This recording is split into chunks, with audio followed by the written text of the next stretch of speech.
Alright, howdy, what's going on, guys? Welcome to the video for Tower of Fantasy. My name is Ventus SG. What's good with you? Alright, guys, in this video, 6 more tips that you should probably know for Tower of Fantasy. This comes as the 3rd video in this series. If you haven't checked out the previous 2 videos, it has really good information in that, so definitely check it out to get up to speed and just update on all the things that you should know as a newer player to Tower of Fantasy. Now, really quickly, before I get into it, I just gotta say thank you to the growing community that I have here. I appreciate the support. I typed something in the chat in server 1 the other day on Tower of Fantasy during the maintenance, and then right before the maintenance, and people were just like, hey, what's up, just sending me friend requests and just being really polite and kind and nice and just making me overall just feel really good. So I just want to say thank you to each and every one of you who have been showing me support on the videos. You leave your comments, asking your questions, giving your opinions in just the most polite way possible. I just want to say I'm not taking that for granted, and just thank you from the bottom of my heart. Thank you. I really appreciate you guys. All right, so let's get right into this. There are about 6 tips that I've figured out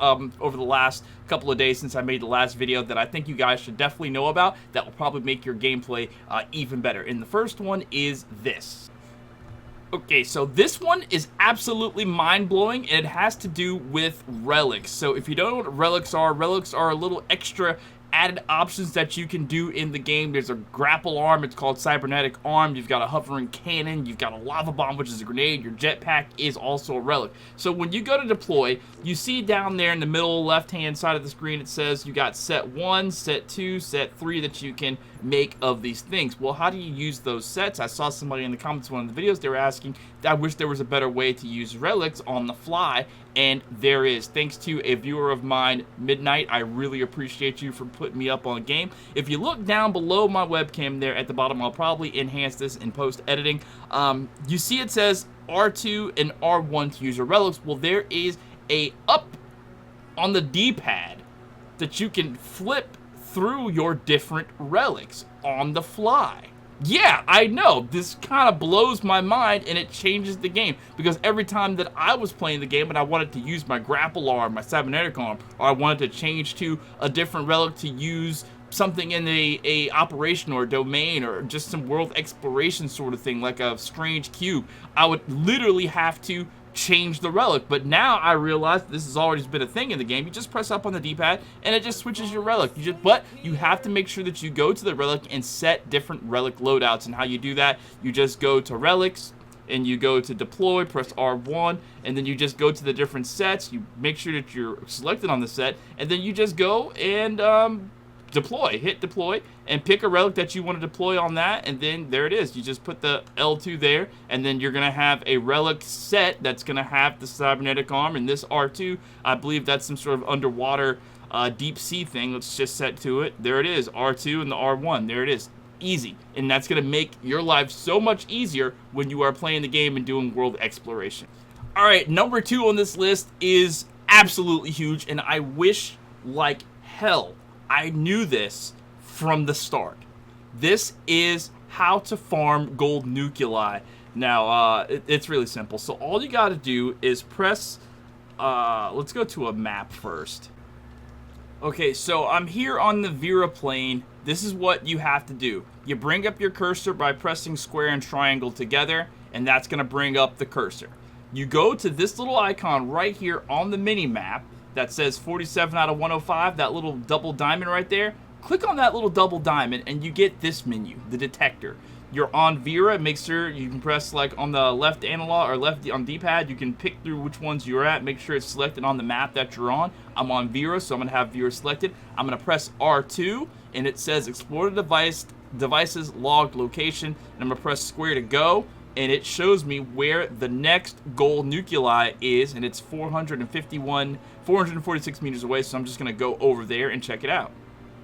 Now, since that is super far away, what I'm going to do is, actually, yeah, I'm going to teleport, and it's going to always show you, like, once you teleport with it, it's going to go away, but if you're super close to where you're at, it's going to, you do the process again, it's going to show you the closest gold nuclei, so you don't have to worry about, oh, I just teleported, it's gone now, and if I click the locate again, it's going to give me a different one, then I got to go somewhere else. No, it's going to give you the same one. So here it is again. I'm just going to bring up my little cursor, go here, press R2, track, and there it is.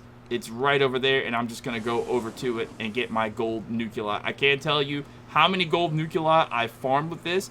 You get 10 of these things, and you get a free 10 pull.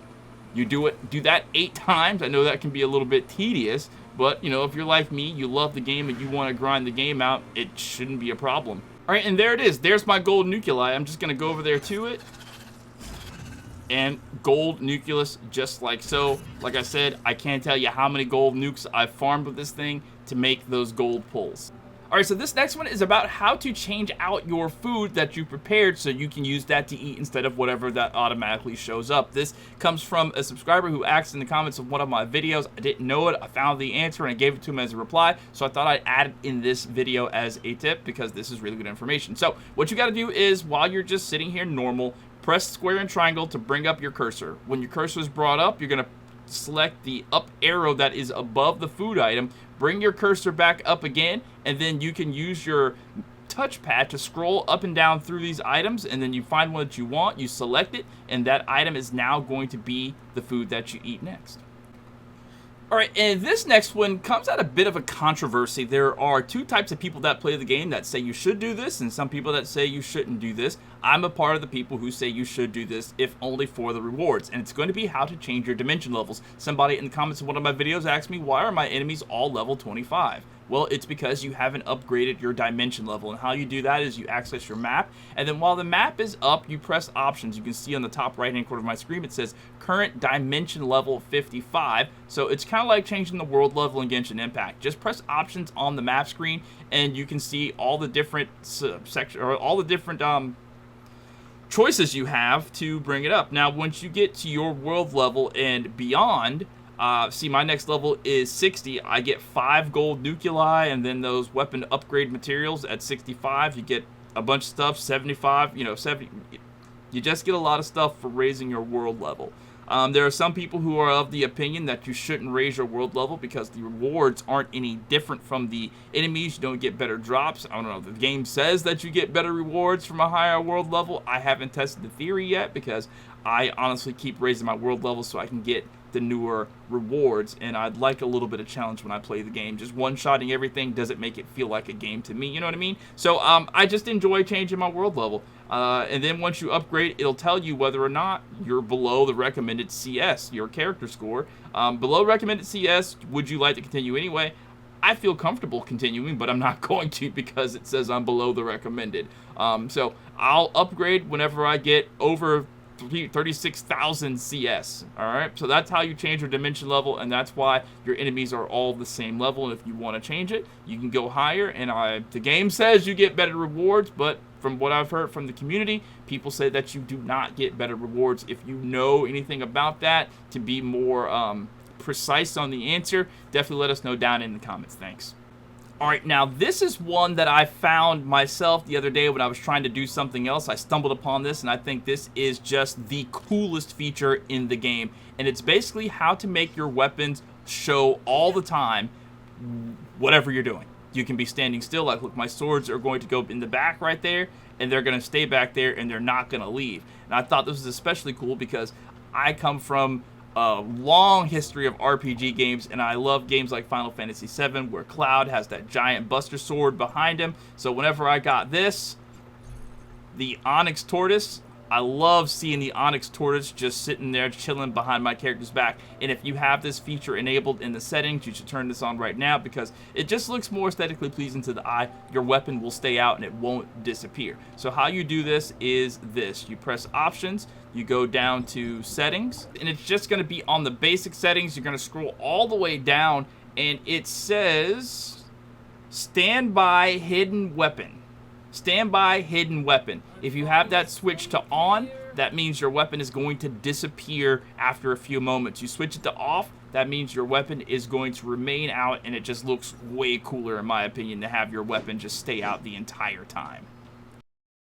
Alright, so this next one is about targeting and locking on to specific targets. Now, we know that the game doesn't have a specific lock-on feature like other games. You can't just press R3 and definitively lock onto a target and then switch that target by using the analog stick. But they do have something a little bit different, but they do give you a little bit of control over it. So if you go to settings, and then you go down to camera, I've tinkered around with these options a little bit. So make sure you have it on custom, and then have it on direction first, okay? And then autocorrect camera distance is on, autocorrect camera angle is on, and then manual target switching is off. I actually played around with manual target switching and it doesn't do anything. At least I don't think it does anything. If you know differently than me that it does something, let me know in the comments, but I play with it and I just don't see a difference in anything. I've tried every different combination. Alright, so basically what you're going to have to do is you're going to have to be in combat with a specific target, like I'm in combat with these two alpaca. So I'm going to attack one, and I can switch and look at this one, switch, look at this one, switch, look at this one. Now, if you're not in combat with two targets, looks like they raised the level. Now, if you're not in combat with multiple targets, like let's just say you have this thing over here, you're not in combat with it, and you're in combat with this one, if you try to look at this one, you can't attack it because you're not in combat with it.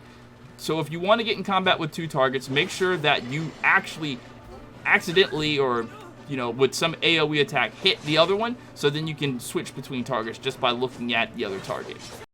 Alright guys, and that's going to be it for this video. If you did enjoy it or was able to help you, be sure to give it a thumbs up. I'd really appreciate it. If you have any other questions, comments, concerns, anything at all, doesn't matter how big or how small about Tower Fantasy, definitely let me know down in the comments and I'll try to answer it, or I'll make a whole video for it and credit you with the question and answer you in the video. Thank you guys so much for watching. My name is Ventus SGN. Be sure to follow me on Twitter or X at VSGN Social. You can also reach me there. Thank you guys. Peace out.